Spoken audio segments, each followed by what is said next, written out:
السلام علیکم. کون کال کر رہا ہے بھائی؟ وعلیکم السلام. محمد نعیم بات کر رہا ہوں لاہور سے. محمد نعیم جی سر بات کریں. میں کافی عرصے سے شیعہ علماء کی ویڈیوز دیکھ رہا ہوں اور میرے قریبی جامعۃ المنتظر ہے ماڈل ٹاؤن میں. وہاں پہ اکثر علماء کرام آتے ہیں, ان میں مختلف علماء سنتا رہتا جاتے ہیں ان کے پاس, مولویوں کے پاس جامعۃ المنتظر میں آپ جاتے ہیں؟ سلام اللہ علیہ. جی جاتے رہتے ہیں. میرے دوست وہ پہلے لے کے جاتے تھے. وہ میرے متعلق کیا کہتے ہیں جامعۃ المنتظر والے؟ لوگوں کی آراء ہے. آراء کیسے ان کے؟ مولوی کے آراء کیا ہے مولویوں کے؟ مولوی جو آپ نے چند ایک باتیں مناظرات کے حوالے سے جو آپ نے ابو بکر کی خلافت کے بارے میں کی, اس کے حوالے سے متفق ہے کہ یہ صحیح بات کر. اچھا اور باتوں سے میرے 2-3 سوال تھے, اس کے بعد میں شیعہ ہونا چاہ رہا تھا. اوکے ایک سوال کرو بھائی, ایک سوال تک گئے بھائی, 7 گھنٹے ہو گیا. ایک سوال کرو پھر ایک سوال. ٹھیک ہے. میرا پہلا سوال ہے کہ وسیلہ قرآن مجید میں موجود ہے اور سورہ فاتحہ میں شروع میں اياک نعبد و اياک نستعین, اللہ کی مدد مانگو, اللہ کے آگے جھکو. اس کے باوجود یا علی مدد اور یہ مختلف چیزیں, ان کو آپ مجھے کانسیپٹ کلیئر کر دیں. تو یہاں پر میرا اسی یوٹیوب چینل پہ میری تقریر ہے اياک نعبد و اياک نستعین کی تفسیر میں, ٹھیک ہے نا. تو یہ ترجمہ جو مشہور کرایا گیا ہے اياک نعبد, ہم تیری ہی عبادت کرتے ہیں اور تیری ہی سے مدد کرتے ہیں, ترجمہ غلط ہے. آیا کا ترجمہ یہ ہے ہم تیری عبادت کرتے ہیں اور تجھ سے مدد مانگتے ہیں. اس میں لفظ ہی یا لفظ صرف نہیں ہے کہ ہم صرف آپ سے مدد مانگتے, یہ لفظ ہے ہی نہیں اس میں. وہ اس میں بڑی تقریر ہے, میں نے بہت مواد ہے اس میں, آپ دیکھ لیں. تو یہ ایک بہت جھوٹی بات ان لوگوں نے مشہور کر دی ہے. اور غیر اللہ سے مدد لینا حرام نہیں ہے, مکروہ بھی نہیں ہے, ٹھیک ہے نا. آپ مجھ سے مدد مانگتے ہیں, یہ کسی سے مدد مانگنا. ابھی آپ جاتے ہیں نا بازار میں سامان خریدتے ہیں, وہ سامان مثلا ٹیبل خرید لیا یا کوئی موٹر سائیکل خرید لی, وہ باری ہے آپ لا نہیں سکتے, تو آپ کسی سے مدد لیں گے نا کہ اس کو اٹھا کے مثلا پک اپ میں رکھ دو, وہ آپ مشرک ہو گئے. ہاں یہ بھی موجود ہے, اہل بیت علیہ السلام بھی موجود, اللہ موجود, جیسے اللہ موجود ہے, ملائکہ موجود ہیں, رسول صلی اللہ علیہ وسلم بھی موجود ہیں, آل رسول علیہ السلام بھی موجود ہیں. اگر موجود نہیں ہے نا, چلے مان بھی لیتا ہے نا, اگر مان بھی لیتا ہے نا کہ موجود نہیں ہے, مثلا میں موجود نہیں ہوں, میں ایک کمرے میں, آپ ہیں, بجلی نہیں ہے, ٹھیک ہے نا, ادھر آپ سمجھتے ہیں ادھر میں ہوں, تو آپ مجھ سے کہتے ہیں کہ بھائی لائٹ آن کرو پلیز, میرے ہاتھ میں درد ہے, میں لائٹ آن نہیں کر سکتا, لائٹ آن کرو, میں ادھر نہیں ہوں. آپ نے ایک فضول بات کی ہے نا. آپ کا عقیدہ یہ تھا کہ میں ہوں, آپ کا عقیدہ یہ ہے کہ میں ہوں وہاں پر کمرے میں تاریکی ہے, آپ کا عقیدہ یہ ہے کہ میں ہوں کمرے میں لیکن میں نہیں ہوں. آپ نے کہا لائٹ آن کر دو, لائٹ کو آن نہیں ہو رہا. بھائی آپ مشرک تو نہیں بنے نا. زیادہ سے زیادہ آپ نے ایک فضول کام کیا ہے, زیادہ سے آپ نے حرام بھی بجا نہیں لائے, کوئی نہیں کہتے حرام ہے. اگر میں کمرے میں ہوں اور وہاں پہ لائٹ نہیں ہے, میں سمجھ رہا تھا کہ وہاں پہ ایک آدمی ہے, میں اسے کہتا ہوں کہ تو لائٹ آن کر, وہ کوئی لائٹ آن نہیں ہو رہا کیونکہ کوئی شخص ہے ہی نہیں ہے. تو یہاں پہ کیا میں گناہگار, میں دوزخ جاؤں گا, میں مشرک بنا نہیں, میں نے مکروہ عمل کوئی مکروہ نہیں بجا لے. میں سوچ رہا تھا کہ یہ ہے. تو اگر ہم مان بھی لیں نا کہ رسول پاک صلی اللہ علیہ وسلم نہیں ہے, نستجیر باللہ, نماز میں تو کہتے ہو السلام علیکم ایھا النبی ورحمۃ اللہ وبرکاتہ. تو اگر ہم مان بھی لیں کہ وہ نہیں ہے تو اس سے دیکھیں, ابھی میرا عقیدہ ہے کہ امام حسین علیہ الصلوۃ والسلام میری آواز سنتے ہیں, میں ان کو پکار دوں السلام علیک یا حسین, وہ مجھے سلام کا جواب دیتے ہیں. اگر میں ان سے مدد مانگوں تو وہ میری مدد کر لیں گے, یا عقل کرنا چاہیں تو کر سکتے ہیں. یہ میرا چلیں یہ عقیدہ باطل بھی ہے نا. اگر میں ان کو پکارتا ہوں, یہ شرک نہیں ہے, حرام بھی نہیں ہے. کیوں شرک نہیں ہے؟ کیونکہ میں نے ان کو پوجا تو نہیں کیا.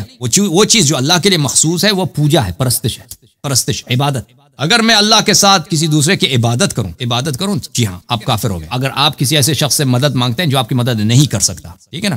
میں نے آپ سے مدد مانگا, میں نے کہا بھائی مجھے پیسے کی ضرورت, 1 لاکھ روپے دے دو. آپ کے پاس 1 لاکھ روپے ہے ہی نہیں, میں مشرک نہیں بنا, تو اس سے شرک کی دلیل لازم نہیں آتا. پھر ہمارے پاس تو احادیث بہت ہیں, کیا روایات بہت ہیں کہ اہل بیت علیہ السلام دیکھتے ہیں, وہ مدد بھی کرتے ہیں, اور ان سے آپ کو مدد, اہل بیت علیہ السلام کا فرمان ہے کہ ان سے اپنی حاجت مانگو, اہل بیت علیہ السلام سے اپنی حاجت طلب کرو, ٹھیک ہے نا. جب ان کا فرمان ہی ہے کہ ہم ان سے حاجت طلب کر سکتے ہیں تو بات ہی ختم ہے. اوکے.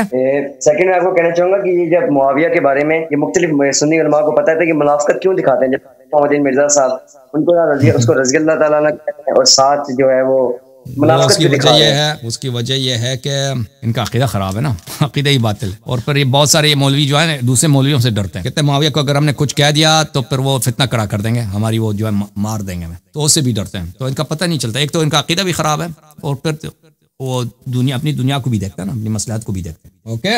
اب میں چاہتا ہوں کہ آپ مجھے شیعہ کلمہ پڑھائیں, اور میں بسم اللہ الرحمن الرحیم. بسم اللہ الرحمن الرحیم. اشہد ان لا الہ الا اللہ أشهد أن لا إله إلا الله وحده لا شريك له وحده لا شريك له وأشهد أن محمدا وأشهد أن محمدا صلى الله عليه وآله وسلم صلى الله عليه وآله وسلم عبده ورسوله عبده ورسوله وأشهد أن وأشهد أن عليا عليا أمير المؤمنين أمير المؤمنين إمام المتقين إمام المتقين وصي رسول الله سي رسول الله وخليفته بلا فصل وخليفته بلا فصل وإمام الهدى وإمام الهدى وحجة الله وحجة الله على أهل الأرض على أهل الأرض والسماء والسماء وأشهد أن فاطمة الزهراء وأشهد أن فاطمة الطاهرة سيدة نساء العالمين سيدة للنساء العالمين وأشهد أن الحسن والحسين وأشهد أن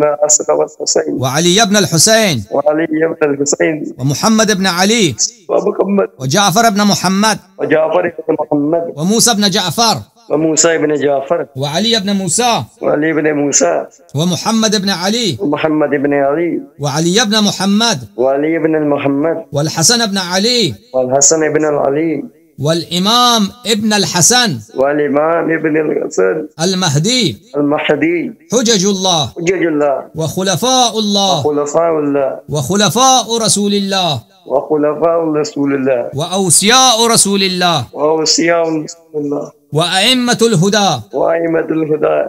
آج سے میں 14 معصومین علیہم السلام کا، آج سے میں 14 معصومین علیہ السلام کا، 12 اماموں علیہم الصلاۃ والسلام کا، 12 امام علیہ السلام کا، غلام ابن غلام نوکر ابن نوکر ہوں، غلام ابن الغلام نوکر ابن النوکر، ان کے فضائل پر ایمان اور ان کی اتباع، کے فضائل پر ایمان اور ان کی اتباع، اور ان کی نصرت اور ان کی نصرت، اور ان سے محبت، اور ان سے محبت، اور ان کے دشمنوں سے دشمنی. ان کے دشمنوں سے دشمنی. میرا دین میرا ایمان ہے. میرا دین میرا ایمان. اللہ قبول کرے. یا علی مدد. اللہ آپ کو زندہ سلامتی دے. بہت مہربانی آپ کی. اللہ تعالیٰ آپ کو طول عمر دے. اللہ تعالیٰ آپ کو اولاد صالح عطا کرے. آپ کی حوائج بجا لائے. بہت مہربانی میرے بھائی.